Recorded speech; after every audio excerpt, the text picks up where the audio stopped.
Bienvenue dans Légende de l'écran, le rendez-vous passionnant qui explore les vies fascinantes de personnalités marquantes du monde des écrans. Aujourd'hui, plongeons-nous dans la carrière de Robbie Coltrane. Coltrane, de son vrai nom Anthony Robert Macmillan, est né le 30 mars 1950 à Rutherglen, en Écosse, fils de John Ross Howe, enseignante et pianiste, et de Ian Baxter Macmillan, médecin généraliste qui a également exercé comme médecin légiste. Coltrane était l'arrière-petit-fils de l'homme d'affaires écossais Thomas W. Howe et le neveu de l'homme d'affaires Forbes Howe. Il a commencé sa scolarité à l'école Benmount House à Newton Mearns avant de déménager au Glenmount College, une école indépendante dans le Perthshire.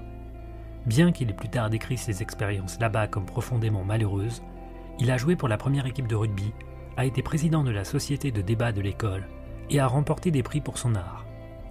Il a étudié la peinture à la Glasgow School of Art. Coltrane a ensuite demandé l'interdiction des écoles privées et était autrefois connu sous le nom de Red Robbie, se rebellant contre son éducation conservatrice en s'impliquant dans Amnesty International, Greenpeace, le Parti travailliste et la campagne pour le désarmement nucléaire.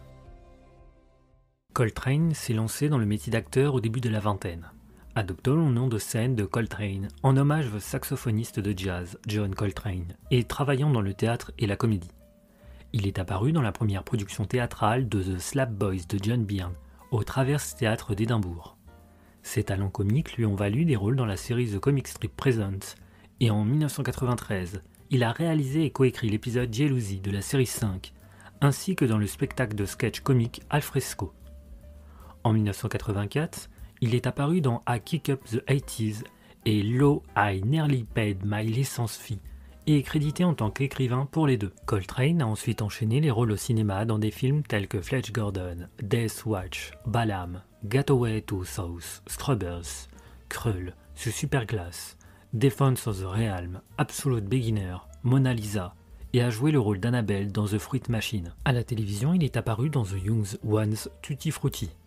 Dans le rôle de Samuel Johnson dans The Black Dare, The Sealed, un rôle qu'il a ensuite repris dans le plus sérieux Boswell and Johnson Tour of the Western Island, dans The Robbie Coltrane Special de LWT en 1989 qu'il a également coécrit, et dans d'autres émissions de stand-up et de sketch comiques. Il a joué le rôle de Falstaff dans Henry V de Kenneth Branagh.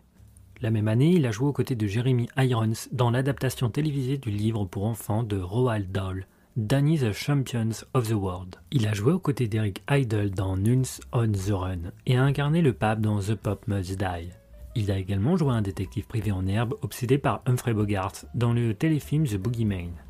Ses rôles se sont poursuivis dans les années 1990 avec la série télévisée Cracker, 1993 à 1996, revenant en 2006 pour un épisode spécial, dans laquelle il a joué le rôle d'un psychologue médico-légal, Dr Edward Fitzgerald.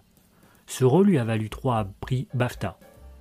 Coltrane a ensuite décroché des rôles dans des films plus importants, les films James Bond, GoldenEye et Le Monde ne suffit pas, un rôle de soutien dans From Hell en 2001, ainsi que le géant ami de Harry Potter, Hagrid, dans les films Harry Potter. Coltrane a également présenté plusieurs programmes documentaires pour le réseau britannique ITV, basés sur ses deux passions principales, les voyages et les transports. Coltrane in a Cadillac l'a vu traverser l'Amérique du Nord de Los Angeles à New York au volant d'une Cadillac série 62 cabriolet de 1951. En 1997, Coltrane est apparu dans une série de 6 programmes intitulés Coltrane's Planes and Automobiles, dans laquelle il vantait les mérites du moteur à vapeur, du moteur diesel, du compresseur, du moteur V8, du moteur à 2 temps et du moteur à réaction. Dans ces programmes, il a démonté et reconstruit plusieurs moteurs.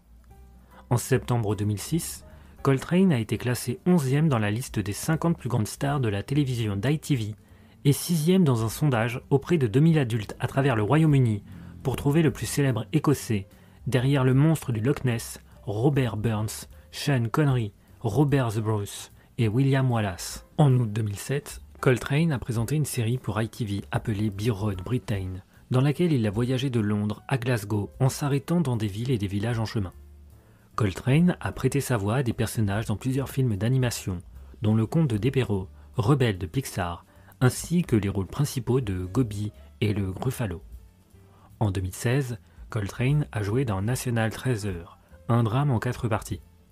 Il a été nominé pour le meilleur acteur au British Academy Television Award 2017 et a remporté la catégorie Royal Television Society Programme Awards. Maureen Ryan de Variety a écrit que Coltrane fait un travail magistral en dépeignant chaque nuance du personnage, dont le sens de l'humour diabolique masque un manque de conscience de soi surprenant et peut être intentionnel.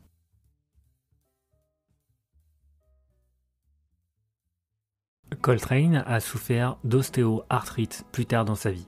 Il a déclaré qu'il ressentait une douleur constante toute la journée. En 2016 et à partir de 2019, il a utilisé un fauteuil roulant. Coltrane est décédé à l'hôpital royal de Forth Valley à Larbert, en Écosse, le 14 octobre 2022, à l'âge de 72 ans. Il était malade depuis 2 ans avant son décès. Son décès a été enregistré par son ex-femme Rona Jemel.